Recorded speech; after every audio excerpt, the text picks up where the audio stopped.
Dearest love. The two of them were very good friends, and once I asked what brought them together, and my daughter told me some of the problems her friend had, and she felt she needed to be there for her. I was proud of my daughter taking someone under her wing and ready to sacrifice for another, for that is love. She would pack her lunch and ask for a little extra in the name of her friend, and sometimes the friend will follow her home and come and watch TV before going home. For some time, I saw my child was not talking about her friend much, and after a while, I was curious enough to ask why. She was almost angry when she said her friend now has plenty of friends, and so she also stopped talking to her. And she sees now some people give her food, so she has decided not to mind her again. I could not help but ask one simple question. All this while, with everything you did for her, was it because you loved her or because you pitied her?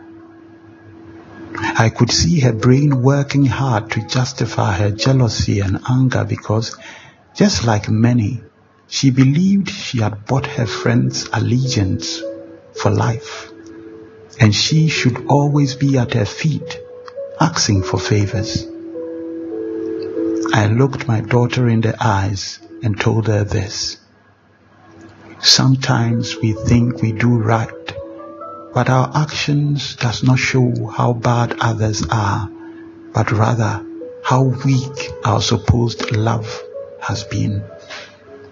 If you truly loved someone, then the number of others who loved them would never change how you treat them. And no matter the circumstances that comes up, you will never abandon them because you know what your duty and responsibility is to them. If one day someone poisoned your friend, would you blame her or blame yourself? Could you have prevented it by always being there and giving her what she needed or not? From that day, my girl went to school and came back very happy, and with her friend with her many times. My daughter had thought her friend was happy without her, and only after our talk had she found out her friend was rather thinking she was fed up with her, just like many others before her, because she kept eating her food and coming to her home and never had anything to give in return. I look at them and wish life was as easy for some of us, because in many instances, this is how many relationships and families have broken up and gotten rotten, because we never see our responsibility towards others, but we see only their actions and reactions, and we do not act upon our love and compassion, but we rather act on our pride and doubts. We profess love and we act like we care, but it takes little to prove our love is not true and does not last the test of time. For true love, learn from this. I am the good shepherd. The good shepherd lays down his life for the sheep. He who is a hired hand and not a shepherd, who does not own the sheep, sees the wolf coming and leaves the sheep and flees, and the wolf snatches them and scatters them. He flees because he is a hired hand and cares nothing for the sheep. I am the good shepherd. I know my own, and my own know me.